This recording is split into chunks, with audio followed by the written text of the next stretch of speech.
Praise the lord. దేవుడు మిమ్మల్ని దీవించుగాక. ఈ దినము వాగ్దానము, మీరు వాడబారని మహిమ కిరీటము పొందేదారు. మొదటి పేతురు పత్రిక 5వ అధ్యాయము 4వ వచనం.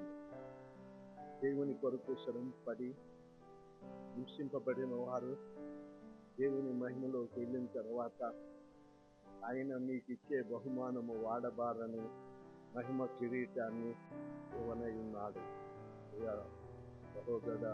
సహోదరి, నీ ప్రయాసకు ప్రతిఫలము దేవుడిచ్చి నిన్ను హెచ్చించువాడై ఉన్నాడు. దేవుడి వాగ్దానము నీ వింటుడు ఆశీర్వదించుగాక.